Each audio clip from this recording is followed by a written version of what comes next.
sila.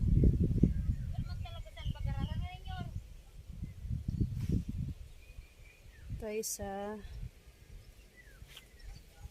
sa tukad. Sila ay nagtatanim ng mani. Hindi ako makatulong guys kasi meron akong buwan ng dalaw. Gusto ko sana magtanim din. Kaso natapat. Kaya bawal tayo lumapit sa kanila. My daughter. Nagkitid lang kami ng pagkain. Tingnan mo nga may pagkain.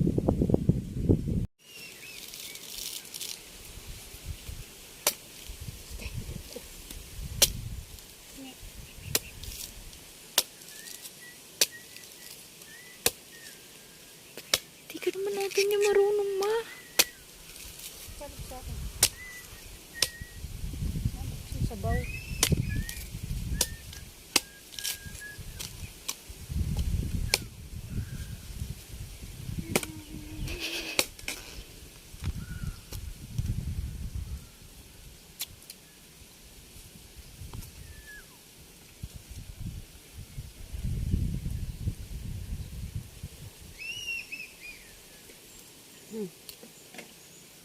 Ito po.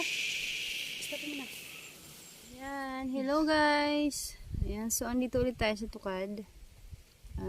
Dahil mag-alas 3 na. Nagluto ko ng merienda at hinatid ko dito. So, ayun. Puntahan natin yung mga nagtatanim. Kaso medyo uulan. Tumambon na. Ay. Aray ko. Untog pa ako. Nilalanggap pa naman.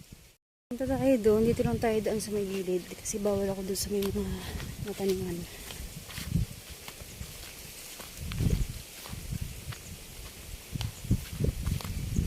Simula doon sa taas. May puno ng saging. Papunta dito.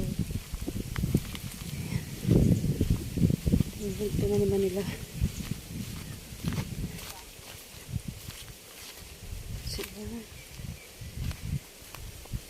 Hanggang dito sa baba, ayan. Ayan, so siguro tapos na mamaya.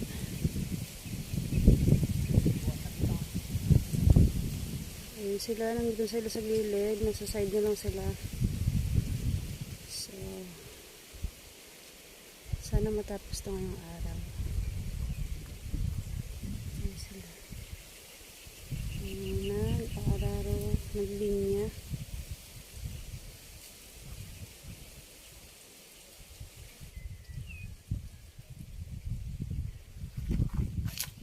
Tayo sila.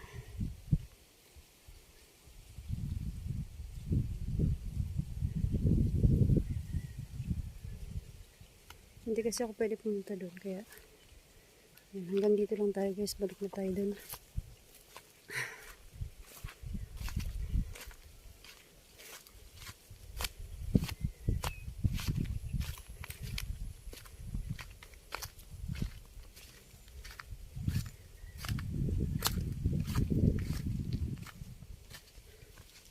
Ayan, so update ko kayo guys.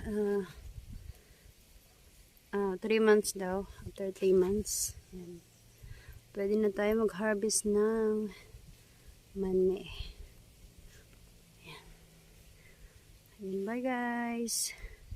See you again sa aking next vlog. Update ko kayo kapag nag-harvest na kami ng mani. Bye! Ayan, tapos na sila magtanim.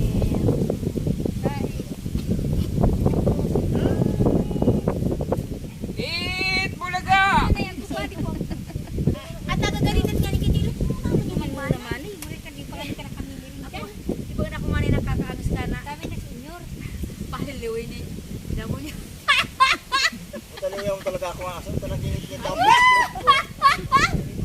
Ayun! Ayun! Ilang saan eh, kaso bago. Nahulog na ako, pinihulan. Kaya yung pwede ko balik, pero naman ako na mo. Dahil lang hindi naginag ko, pero paragam na. Pagka Kami na-discover kagay buwan na. Ay. Oh, kanon. Ibaba yung kanon. Gusto ka kanon. Gamraan, pwede. Dahil talaga dun yura. Tol. Puro kapay. Ano tayo patis? Yes. Wayan, Sili pinupo. na. Kanina, walang patis. Andyan yung sili sa may galon. Matabang. Ngirit pa. Nauwi na na, nagungok pa. Siyempre ka, namaliw ng tagabaaw. Wala na ikasan mana, isa di ko. Ang tagabaaw baga yan. Natin di siya na mabayad ma'am. Hindi sa baga. Gini Anton eh. Nagbabayad ng puso uno yan, mga malula puso. Inyitan.